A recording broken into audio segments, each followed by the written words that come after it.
Good morning and welcome to everyone. Most of you know me, but for those who are new, I am Idalia Phillips, the president of our League of Women Voters of Hillsborough County. Welcome to our 2020 annual membership meeting, working to strengthen and defend our democracy. We appreciate you adapting to our new reality of virtual meetings, which enables us to remain active and engaged despite recent circumstances. We have emailed some information to you in preparation for this annual meeting. We will also show each item we are discussing on our computer screens as we move through the agenda. If you have printed some or all of these materials, that will enable you to follow along as well, but that is not necessary. Let us begin by highlighting a page called Directions to the Board.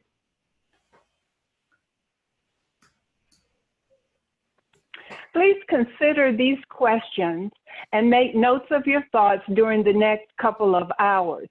After today's meeting, we will ask you to share your input. The business meeting will now come to order. And our first order of business is the adoption of the agenda. Are there any modifications?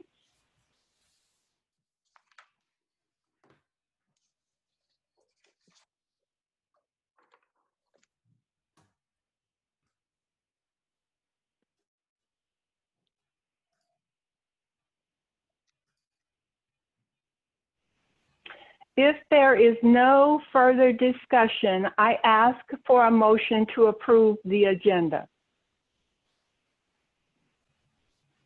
I move to adopt the agenda. John T. Ty. Chris Thank Kahn you. seconds that. Who was that? Thank you. Thank you. Seconds. Who made that motion? Thank you. John T. Ty. I second. Yes. Thank you. We have, the motion has been made and we have a second. We are ready to vote and believe we're going to put up a poll. Oh, and you can, all right, can respond by voting yes or no in the survey box. Please vote now.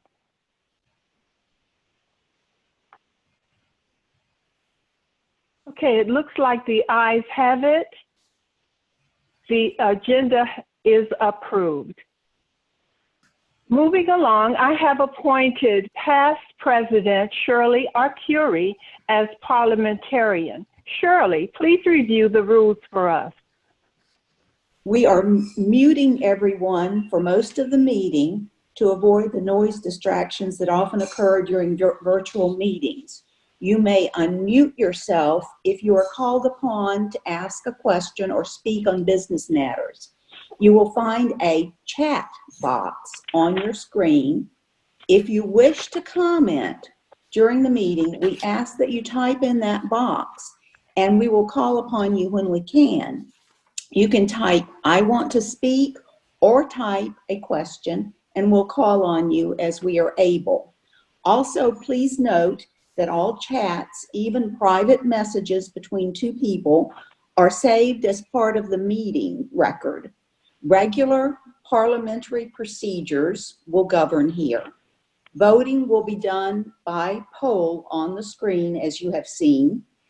The quorum for the meeting is set by the bylaws at 15 members. We do have a quorum today and can conduct business. Thank you, Shirley. We will now look at the minutes of last year's annual meeting, which were posted on our website and emailed to you. Are there any corrections or questions? I have a correction. This is Susan Greenbaum, and the speaker's name is Joyce Hamilton Henry, not Henry Hamilton. We will make that correction. Thank you very much. Well, I'll make that correction. Okay. Oh, okay.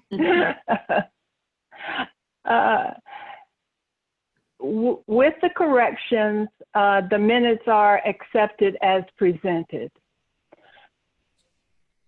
The next item is the treasurer's report, which will be presented by Catherine Godwin, our treasurer. Hello, everyone, and thank you for being here today. I have just put in the comments section in the chat a link to a cleaner version of the treasurer's report. I know everyone received one before this meeting, but the one I sent in the chat just makes it a little easier to understand. It cuts the columns down to the budgeted and year-to-date amounts. These numbers are all based on the treasurer's report that ended May 31st, 2020. June numbers will be calculated and provided to the board at the beginning of July for the July board meeting. We are in a very healthy spot right now for the League of Women Voters. Not in addition to what you see here in this treasurer's report, as of this morning, we have $49,000, over $49,000 in our bank account, which is a really healthy amount to take over into our next year. I wanted to highlight some of the things that we have spent this year in terms of the money coming in and out over 2020. We are at about half of our dues goal for the year. We actually are closer to 15,000 with everything that we have processing through PayPal and in checks for the current month. And then for the rest of the revenues for the year, I wanted to highlight that we did make over $2,000 in fundraising for the Lifetime Achievement Awards, excuse me, more than that. But we also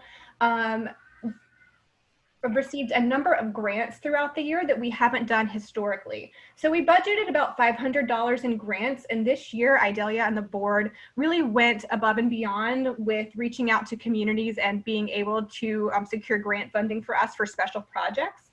So we actually received over $12,000 in grant funding for the past year, which is pretty exciting and new for us. We did start the fiscal year, which for the league runs July through June, with $39,907 in the bank. So for next year, we're going to roll over with at least $45,000 in our bank account, and Tim will provide that for the next year.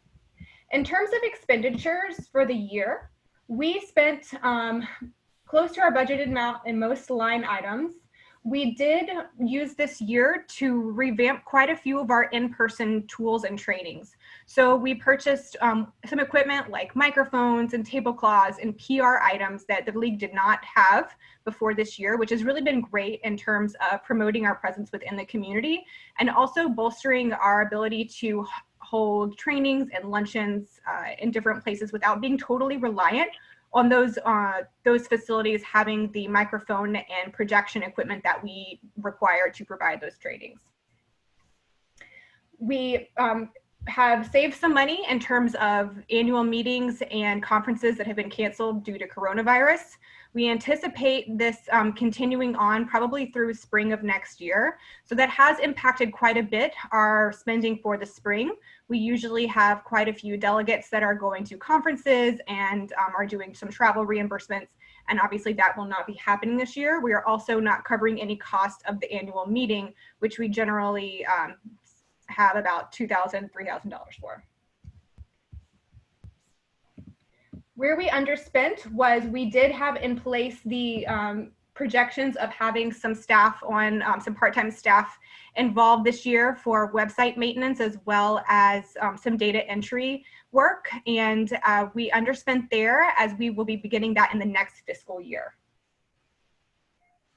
Does anyone have any questions about the budget expenditures? And I did just want to point out that every year we get the same question, so I wanted to address our membership dues and how we set a price point for that. Even though it looks like we're going year to year with quite a bit of carryover, that might prompt someone to say, oh, well, then why don't we lower dues? It's a common question we get most years.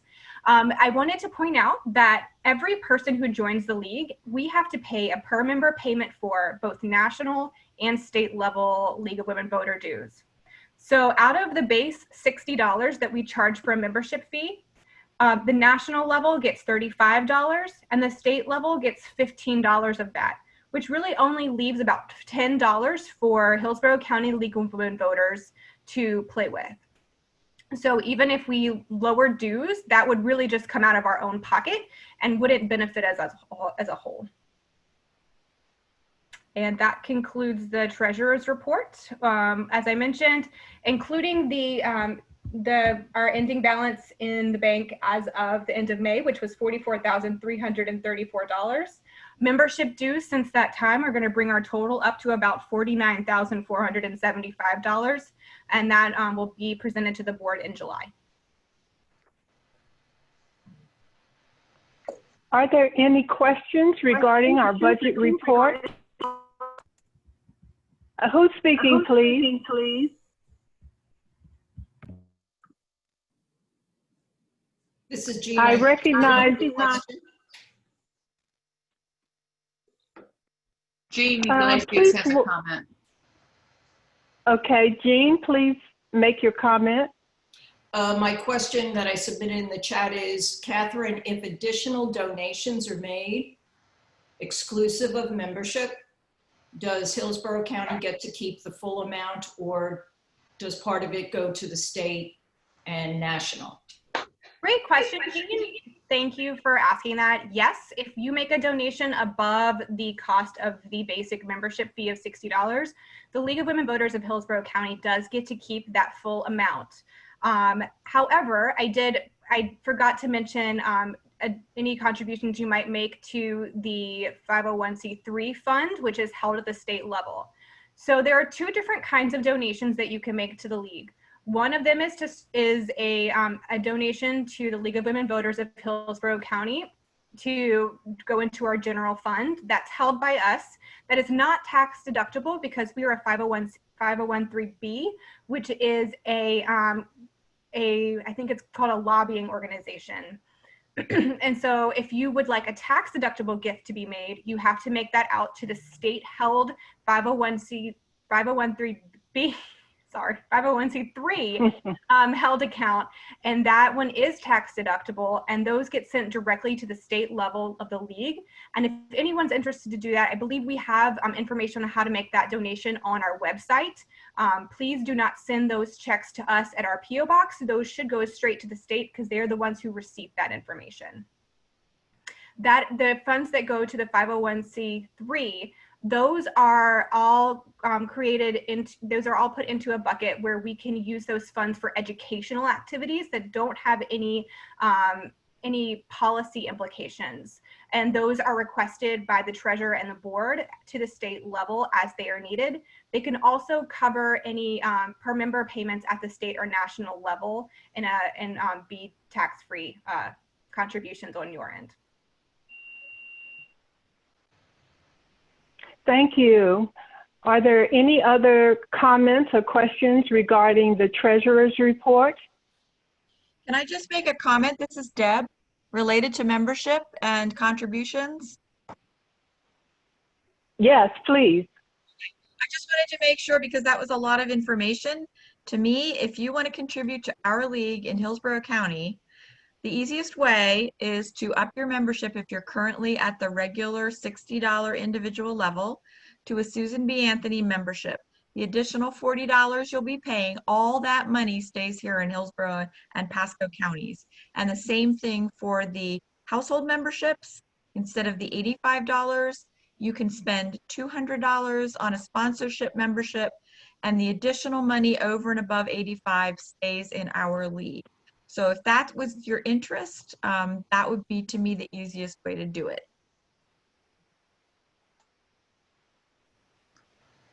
Thank you. If there are no more comments or questions, the treasurer's report is accepted as filed. Now we're going to do something a little bit different. We're going to look at a video which highlights the many good works of our various committees and action teams. So I'm going to try this again.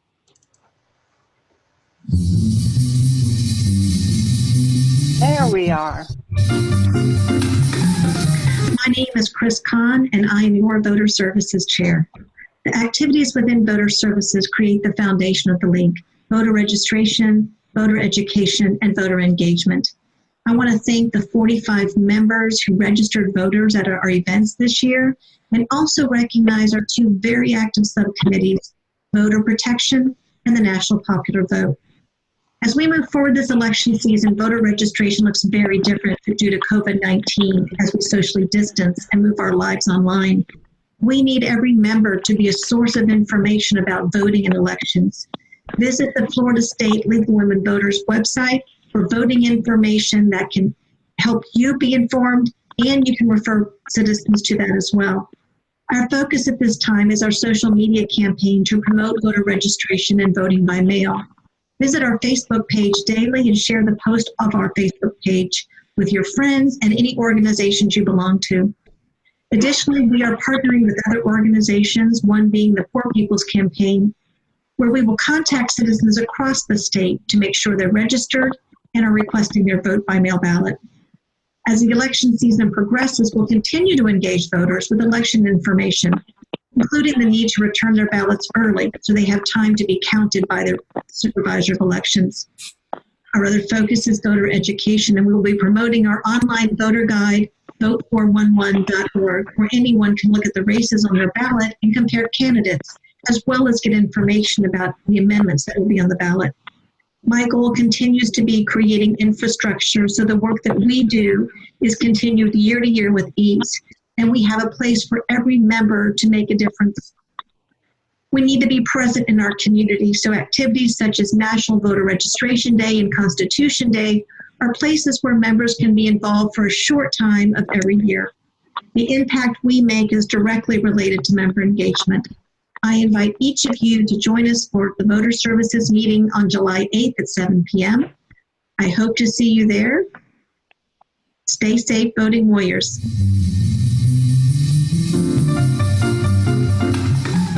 Hi, I'm Teresa Potter. I'm chair of the Education Action Group.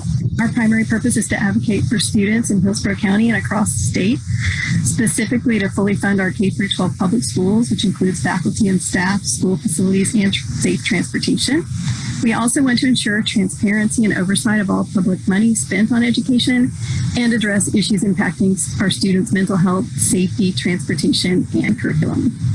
In the coming year, we plan to work with the school district and state legislators to fully fund public education. Our Florida Constitution requires that the state provide for a uniform, efficient, safe, secure, and high-quality system of free public schools that allow students to obtain a high-quality education.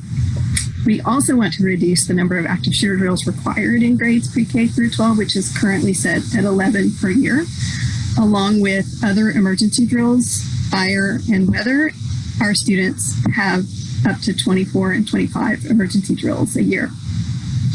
We also want to address the excessive number of tests that our students take, which include state standardized tests and retests. And we'll also continue to create active subcommittees to address issues that our students face and that come up throughout the year, including the digital divide. If you're interested in these issues or any other education issues, we hope that you'll please join us at any of our upcoming meetings. Thank you. Hello, I'm Lori Winkles, co-chair of the Healthcare Action Group, along with Angela Birdsong. Our group strives to inform, educate, and support health issues that directly affect local community members, while uniting with organizations that work on health-related issues supported by the National and State League. In the coming year, we plan to continue advocating on healthcare issues, work with the Gun Safety Action Group to host a presentation by Patty Brigham, Florida League President, on the topic of gun safety as a public health issue. Hi, I'm Angela Birdsong, co-chair of the Healthcare Action Group with the League of Women Voters of Hillsborough County. And we're going to support and sponsor other speaking events that explain current healthcare issues to League members and the Hillsborough County residents, with panels and individual speaking events on topics such as healthcare for the underserved and the Healthy Kids program. We're going to develop the committee's advocacy and action on issues and promote educational opportunities with other league committees and organizations for public events. We invite anyone interested to please join us. Hi, I'm Shirley Arcuri, co-chair of the NPV Action Group. NPV is National Popular Vote, and it is a priority for the national, state, and local leagues. The goal of NPV is to elect the president by popular vote using the Electoral College system in the Constitution. In Florida, the NPV is not well known, but nationwide, it has been adopted by 15 jurisdictions with 196 electoral votes. It will activate when 270 electoral votes are adopted, the number needed to elect the president. So our goal locally is to educate the public and then to advocate for adoption of the NPV Interstate Compact by our state legislature before the 2024 election. Since this is a presidential election year, we think that interest will be high in learning about NPV. In the coming year, we plan to offer the public webinars through organizations, online for now, draft letters to the editor for local newspapers, and call and write our legislators. We invite anyone who is interested in NPV to join us. It is an issue that can transform presidential elections. Hi, I'm Christine Bright, current chair of the PASCO unit. League volunteers in PASCO have been very busy this year. We've been expanding voter services, bringing voter registration forms, petitions, and information about the League to community events throughout PASCO. We've also initiated the Authentic PASCO Tour project, visiting local communities, becoming better informed citizens ourselves so that we can advocate with and for PASCO residents on the issues that we all are concerned about. In the coming year, we plan to co-host candidate forums in July and October before the August primary and the November general election.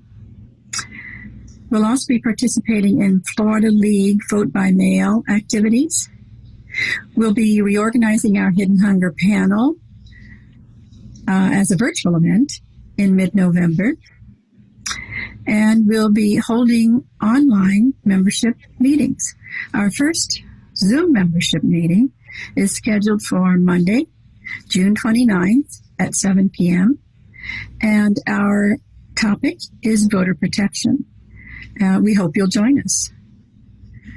Stay safe and consider participating in PASCO unit events this year as we strive to empower citizens to make our democracy work better. Thank you so much. Hi, I'm Emily Hinsdale, Chair of the Transportation Action Group. Our goal is to educate membership on transportation-related issues and how those issues impact other League of Women Voters focuses. Transportation viability significantly intersects with affordable housing, economic development, growth management, education, healthcare, and voter rights. Locally, the committee also advocates for addressing safety concerns, given Tampa Bay region's ranking as among the highest nationally in vehicular fatalities and serious injuries. The committee's primary objective is to educate voters on what a significant role transportation has in Florida politics and voter concerns. Every voting issue, from voter access to reproductive rights, should include the question, what role does transportation play in addressing this issue? In the coming year, we plan to continue to educate voters on regional and larger transportation issues and work more effectively with other committees to include transportation needs in thinking through their programming and positions. The committee will also work on making League of Women Voters a larger voice in local transportation access and safety concerns. We invite anyone interested in this area to join us. Hi, I'm Deb Kaufman, Chair of the Membership Committee. My committee does really important work because without members, there is no league. We get to promote membership and recruit new members. We get to encourage members to renew their membership every year. We plan member events such as orientation meetings, social gatherings, and educational events. We create membership items such as flyers, pins, newsletter articles, and we manage member information in the National League's database, as well as our own online and offline databases. We have aggressive goals for the coming year to recruit a membership that reflects the diversity of our community, to plan and schedule regular meeting events for all members, new and old, to improve new member management, to set guidelines for a timely response to new members with a welcome letter and an invitation to an orientation session, and to manage member data so that all of the databases where it resides are secure, are synchronized with each other, and are audited regularly for accuracy. Educating and engaging members creates a lot of league power, which means the membership committee puts the power in empowering voters. Contact me at membership@hclwv.org if you wish to join me in this important work. Thank you.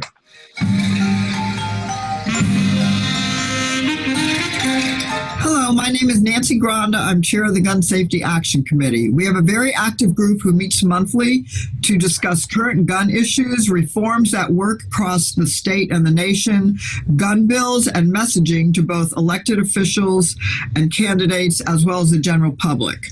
We participate in league, state, and national gun safety conference calls monthly, as well as numerous gun safety events throughout the area. In the coming year, we plan to work on the following. We have been working to update the state's gun safety PowerPoint in order to include risk protection orders and lock it up information. We want to market our gun safety message to schools, governmental agencies, like-minded organizations, and the public at large. We want to support candidates who advocate for gun reform and recognize gun violence as a public safety issue. We continue to remain active in monitoring bills during the legislative and congressional sessions and contacting legislators as necessary. We also will continue to participate in gun safety events. We invite anyone interested to join us in our endeavors. Thank you. I'm Tim Burke, co-chair of the Immigration Action Group. We're dedicated to supporting the immigration priorities of the State League. We stand opposed to the deportation of non-criminal migrants, against attempts from Tallahassee to interfere in the rights of local communities, and against legislation that forces law enforcement at a local level to cooperate with federal officials in the deportation process. This has been a busy year for the League as we found ourselves aligned with a diverse group, including the agriculture industry and the Chamber of Commerce, in opposition to a law that would have mandated the use of E-Verify statewide. For some people in Tallahassee, that was a priority, but the eventual law passed by the legislature made its use optional, and I think we can consider that a win. In the coming year, we plan to continue working towards state priorities, including supporting DACA, while collaborating with advocacy groups and media outlets to promote shared causes, leading or assisting in advocacy efforts, attending or speaking at meetings and public events, and meeting with, writing to, or calling elected officials on behalf of League issues. I invite anyone who is interested in any of these topics to please join us. Thank you.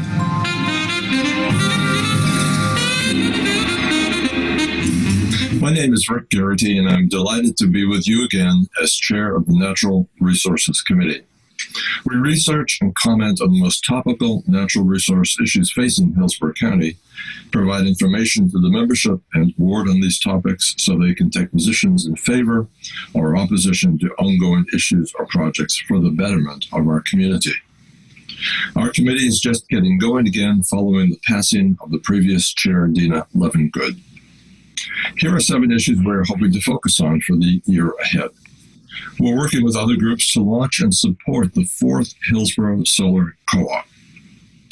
We advocate for sustainable energy sources, such as solar, as we educate citizens on the science of climate change and sea level rise. And we support local governments adopting sustainable practices and standards at all levels of operation, including future development. Local governments have adopted fertilizer standards to lessen nitrogen pollution to our waterways. We educate citizens about the benefits of those standards and the continuous improvement of Tampa Bay water quality. We monitor legislative activities to guard against constant attempts to preempt local government environmental standards. We monitor the local impact of the rollback of federal environmental standards.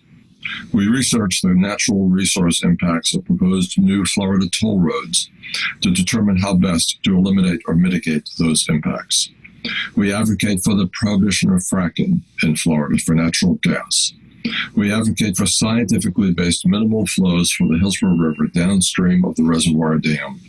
It is essential to maintain a flow of the amount of fresh water needed for a healthy downstream population of fish and wildlife.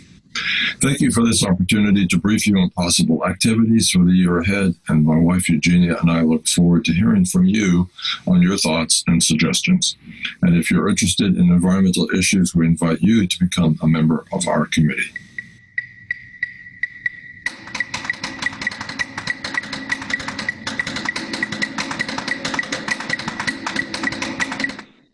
Thank you, chairs and the members of your action groups, for all your work on our behalf. If anyone is interested in becoming involved in the work of any of these groups, you will have an opportunity to sign up in the survey you will receive following today's meeting. Are there any questions or comments? If none, the committee reports are accepted as filed.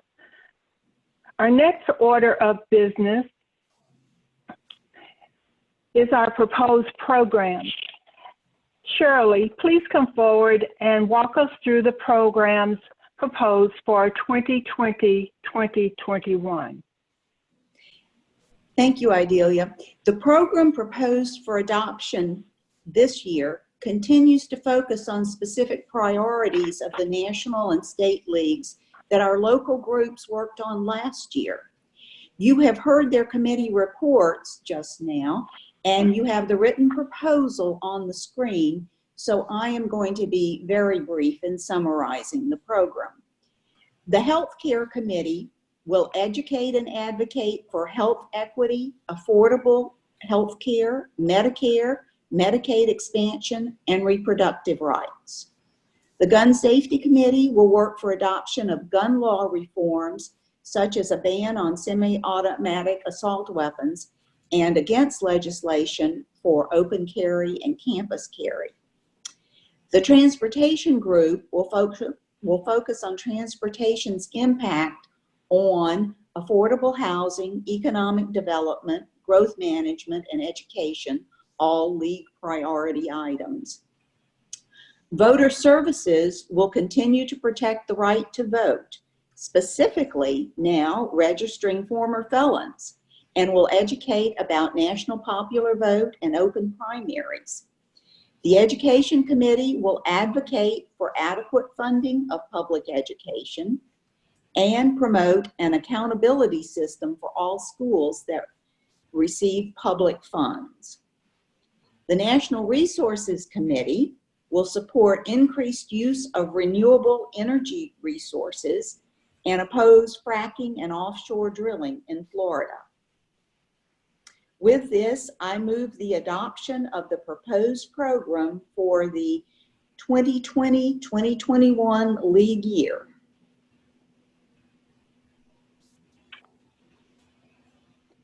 Shirley has made the motion to adopt the 2020-21 program. Is there any discussion? There is a comment from Jean Iglesias in the chat box. And would Chris Khan care to comment on vote by mail as part of our programming?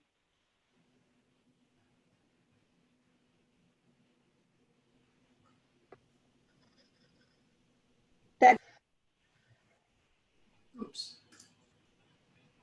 I'm sorry, who's speaking, please? I asked for Chris Khan, our chair of the Voter Services Committee, to comment on the dearth of information in the programs regarding vote by mail.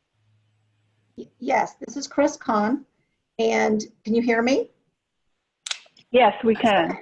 So yes, we had not added vote by mail to that because that is such a new event. We can certainly add it, and it is a priority to promote vote by mail. Thank you. I believe that answers the question.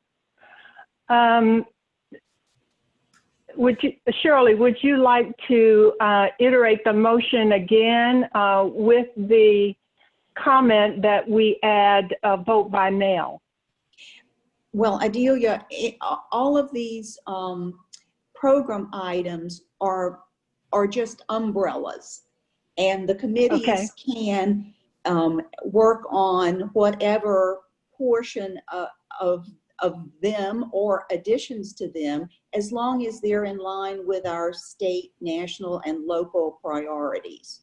So the recitation of the program is not meant to be limiting in any way.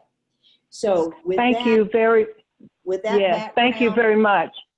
Yes, I would reiterate my motion that the program as set forth this morning be adopted. Thank you. Is there a second? This is Chris Khan. I will second that. Thank you. The poll will be in the screen in just a few minutes so that we can vote on the adoption of the 2020-2021 programs as iterated by Shirley Arcuri. Looks like the ayes have it. The programs are adopted. Thank you all. Okay, next we will present the budget, and that will be provided by Tim Burke, the chair of the Budget Committee. Hi. So I think we have most of the issues that came into building the budget for next year were already discussed by Catherine when she talked about in the treasurer's report, but we can go over a few things here. I think that we have a fully balanced budget, and it's a fairly, I think, conservative basis just on account of the uncertainty about the number of physical events that we're going to have and our knowledge of the sort of opportunities we have for development that arise from those physical events. Most of the changes that I've made to the budget, and again, you can see the budget here and you can compare it against last year's on the website. Most of the changes between the 2 years' budgets are simply clarifying, cleaning up, eliminating line items that were no longer relevant, or being more specific or accurate in the cases when it was necessary, or more broad or encompassing when they needed to be in other opportunities for the ways that we spend money. And as Catherine noted, you can see that the largest single line item on the budget is our payment to the National League. And so we have the main things that we really come into discussing when it comes to the budget are the allocations toward educational activities. And we had a lot of conversation about the ways that we're going to try to spend that money efficiently, and the sort of projects and services that we have found to be effective, and really making sure that our members' dues and the portion of those that we are able to use here in the local league are used most effectively to fulfill the mission of the league. And I think that we have a pretty good allocation in this budget. I don't have any specific, I'm very happy with the budget that we're presenting. And I know that there may be some questions, but I am at this point moving to accept the budget as presented. There is a motion by Tim to adopt the budget. Is there any discussion?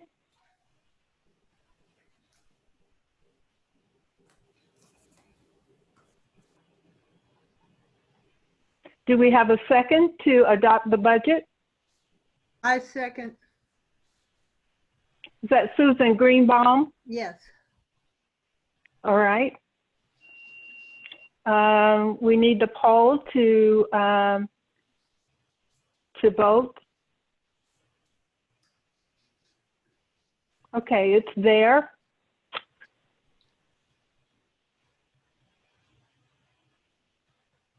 Okay, the ayes have it. The budget for 2020-2021 has been adopted. Thank you all for voting. And next, we will have a discussion on our proposed bylaw changes, and those will be presented by Linda D'Aquila, Chair of the Bylaws Review Committee. Linda? Good morning. Good morning. Good morning. Thank you, Idalia. First of all, I'd like to just, I'm sure, extend everybody's appreciation to Idalia, Cindy, Deb, and Chris for pulling this all together. I know it was time consuming, and we appreciate all of your hard work on this meeting. I also want to thank Shirley Arcuri and Sandy Stroka, past presidents, who served with me on the Bylaws Review Committee. Their thoughtful input, as well as that of the board and of various league members, resulted in recommendations that simplify, clarify, and tighten up our bylaws. I hope everyone has found time to review the recommendations and changes as reflected in the Bylaws Revision Committee report and the addendum that was distributed yesterday. The majority of the changes fall into three categories. One, housekeeping, which was just a correction of typos, format standardizations, and misspelling, excuse me. Three, concepts that should not be in the bylaws, but more appropriately should be in a policy and procedure manual. And three, clarification of various responsibilities of officers in the board. I'm not going to go over every recommendation, but we'll just highlight a couple of them. I'll start with the addendum. Everything in the addendum, we are talking up to Scrivener's errors. And since I was the Scrivener, I take full responsibility for all of those errors. When I was typing them up, I changed Article 4, Section 1 with some wording, and it shouldn't have been. Section 1 remains as it is in the current bylaws. Section 2 of Article 4, as well as Article 7, we recommend that we change executive committee to the word officers. And the reason for this is from time to time, the executive committee changes. It includes, always has the officers, but if there's an issue that comes up, the president can appoint additional directors or members to serve on that committee to discuss that specific issue.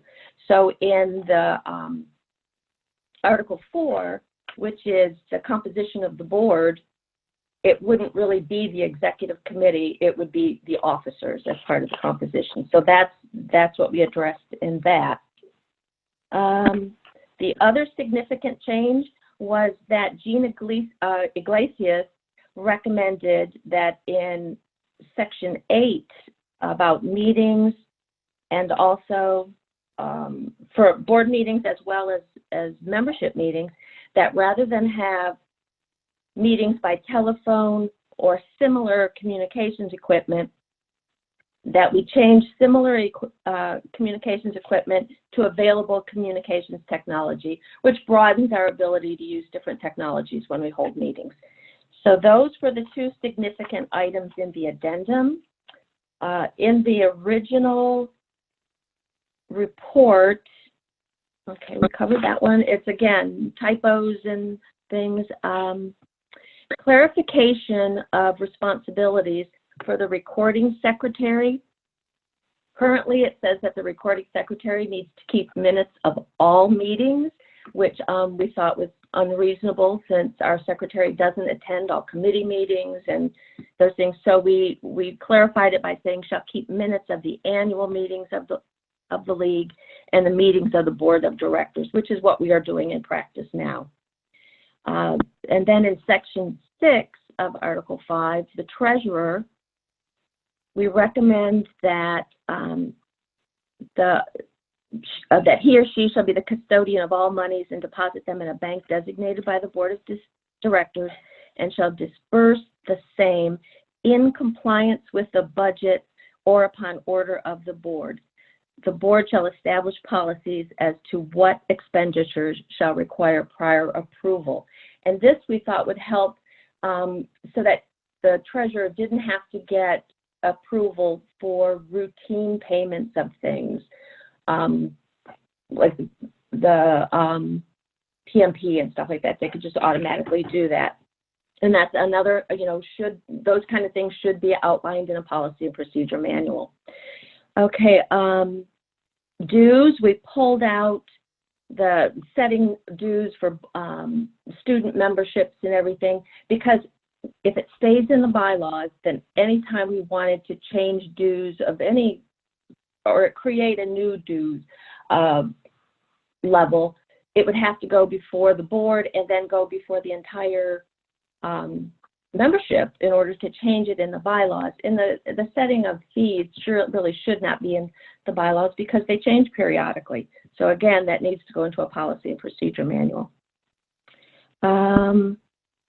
I think that is about the main changes. One of the things that I do want to mention, we took out govern. Let me see where we did this. Governmental issues. We took out the word governmental in authorizing. Let's see. This is in program, under program. Governmental, because we felt it limited the issues that we could advocate for, such as human trafficking and things like that. So we just, we recommended deleting the word governmental as it limits the issues. Let's see, what else? Another thing that we do in practice, but we felt needed to be formalized, was under program selection. We recommended adding a second sentence to subsection 1 that all proposed programs must include a designated chair. We instituted this years ago, that a program could not be put forward without a chair, simply so that at the annual meeting we weren't trying to find a chair for a program that had come up or came up off the floor. Let's see what else. Another standardization of practice is under program selection, section 5, member action. We recommend changing the sentence that says members may act in the name of the League of Women Voters only when authorized to do so by the proper board of directors. That's not something we do in practice. The president has to designate who may speak on behalf of the League. So those are the major changes. And in conclusion, I move that the League adopt the bylaws changes as presented. Is there any discussion?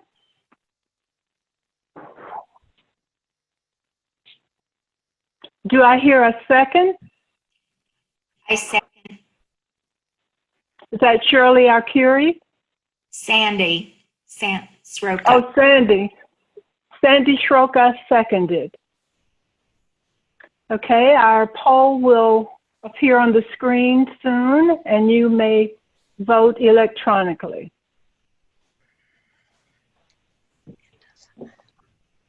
Please vote now. Well, the ayes have it, and the bylaws will be changed accordingly. Thank you. Thank you. And now we will have the 2020-21 slate of nominees, which will be presented by Sandra Sroka, Chair of the Nominating Committee. Thank you, Idalia. And I'd like to thank the other members of the nominating committee for their hard work and very thoughtful consideration of candidates that were presented to us and the slate that's being put forward. Those other nominating committee members were Cass Pilzuk, Elaine Holmes, Chris Kahn, and Angela Birdsong, in addition to myself. So thank you all very much.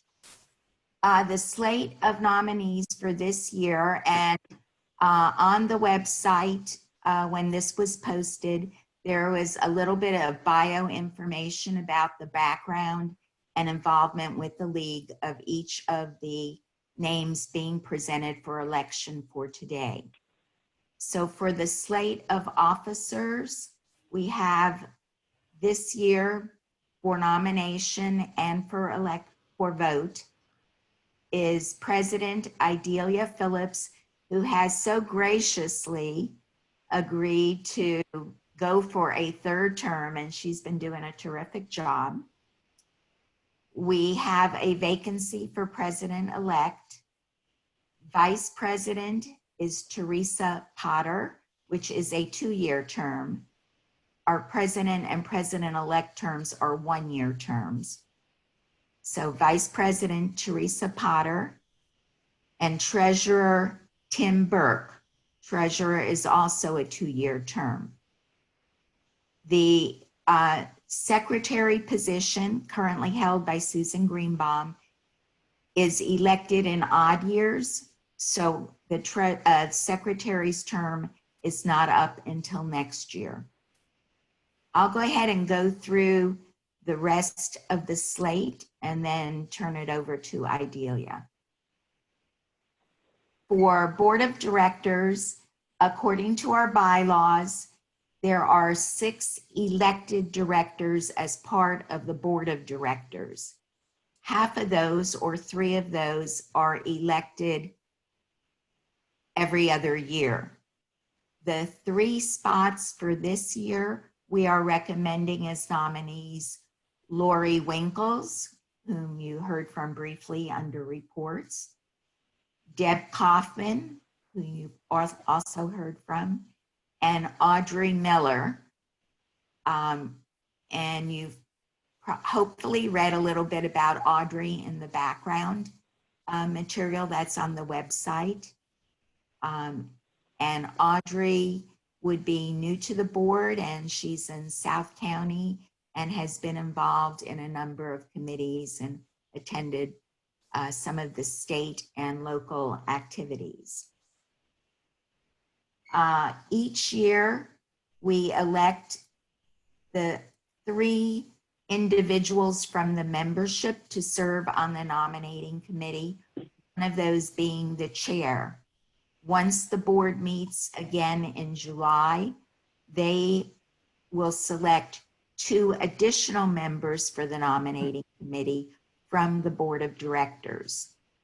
So for the 3 nominees to be elected by our membership today for next year's nominating committee, we put forth Jean Iglesias as chair, Jill McDonald, and Margaret Diaz.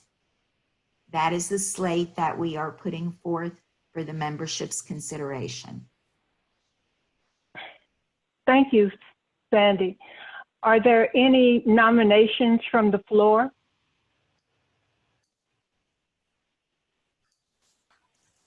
I saw a question in the chat. Yeah. From Mike McKinney about the Pasco unit, and Christine Bright, whose term is not up until next year, continues on as the Pasco unit's board member representative. I do want to mention before, if I could take another moment, is that, again, once the board meets in July, the board has an opportunity to elect for 1-year terms up to an additional 6 members to the board. And that usually does occur, maybe not always 6, but additional members frequently are elected to serve on the board. Hearing no nominations from the floor, the nominations are closed. The nominating committee report serves as a motion for approval of the slate. Is there a second? Am I allowed to second it? So moved.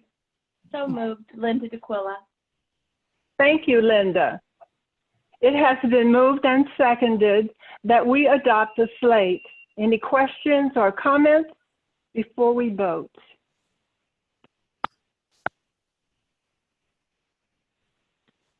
May we have the polls to vote on the slate? Please vote now.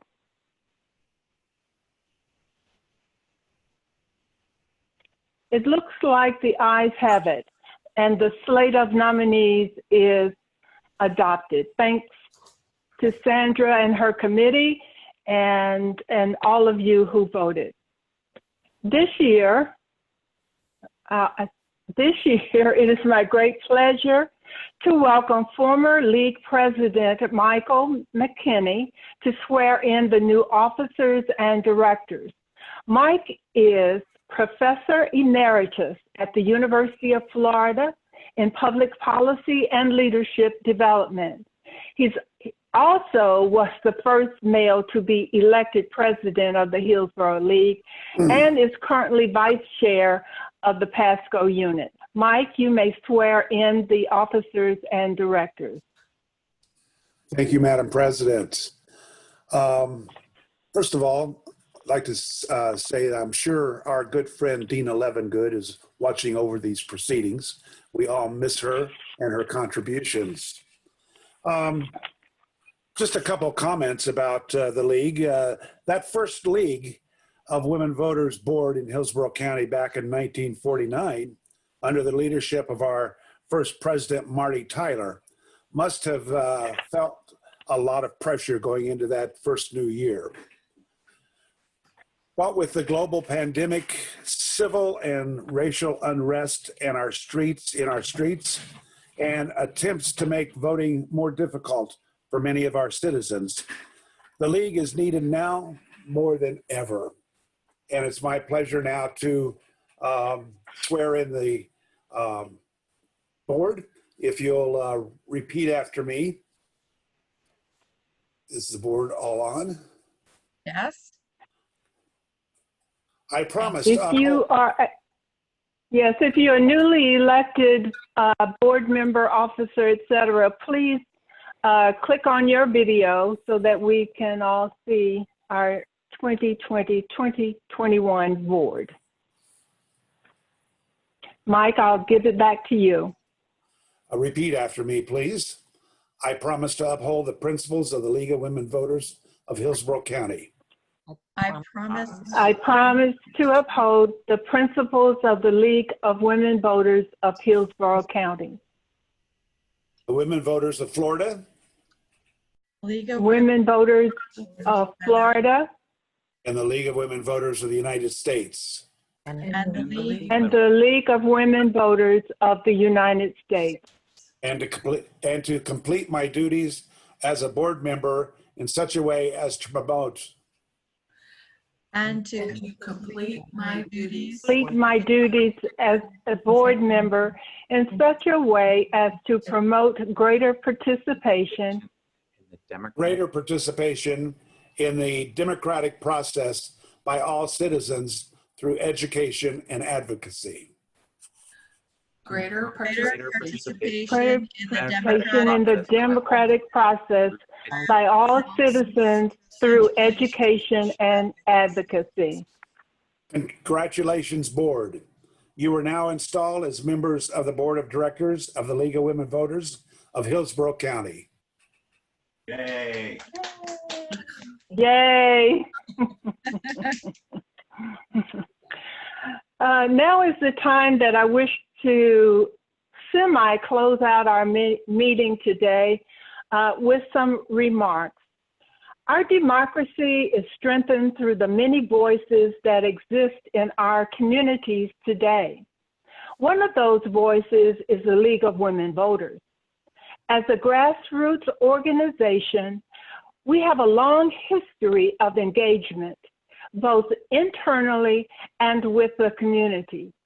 Meaningful engagement involves the ability of the membership to affect policies, practices, and culture, thereby improving outcomes for our citizens and eliminating unconstitutional actions. We do this by informing voters about current political and social issues through the monthly voter newsletter, action alerts, and email notices. By providing people with the opportunity to register to vote through our extensive voter education and registration work. And lastly, but certainly not leastly, addressing current issues in a comprehensive, unbiased way that covers both sides of each issue. Membership, be inspired to identify the best way for you to volunteer, to keep voters educated, to advocate for the environment and for the rights of our community, and to build community partnerships.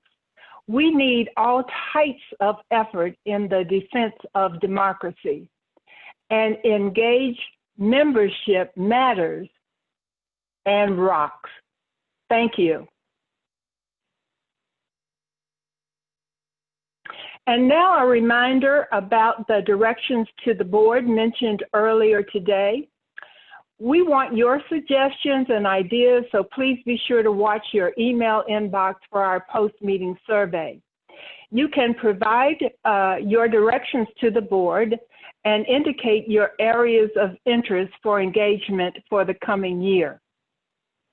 I heartily thank you so much for your participation in this meeting today and for making our league a vital defender of democracy.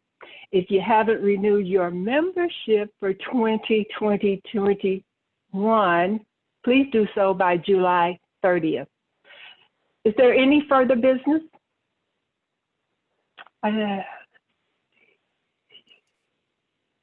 Hearing none, this meeting is adjourned. Thank you all for sharing your Saturday and have a great rest of your weekend. Thank you. Thank you. Thank you. Thank you, Adelia. Thank you. Thank you. You're welcome. Great job.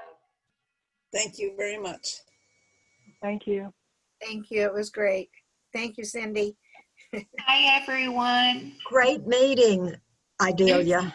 Thanks, everybody, for tuning in. Well, yes, thanks to our meeting committee. Really appreciative of this great meeting. It's a good committee. Yay. Yay. I'm going to end in about 10 seconds, so if you want to thank us even more and present gifts, you can do so in the chat box. Yeah, renew your Before membership. you go, thank you very much. It was a great meeting. Yes. Thanks, Susan, for your continued efforts as secretary. We appreciate it. You just don't know how much. And we appreciate your willingness to do a third year, Idalia. Yes, thank you. Oh, thank you. Yes. I have a new prescription. What is that? Is it for Zantac? Oh, please know I love you all, and thanks for all of your support these past 2 years. I have certainly learned a lot, particularly from the past presidents. Thank you for your support, because you can always learn something every day. It's been a great run, and I hope that my last year will also be a great one. Thank you. Do y'all hear the phone ringing? Must be somebody's. Goodbye. Goodbye, everybody. Thank you. Bye. I'm ending the meeting. Bye-bye. Bye-bye. Bye.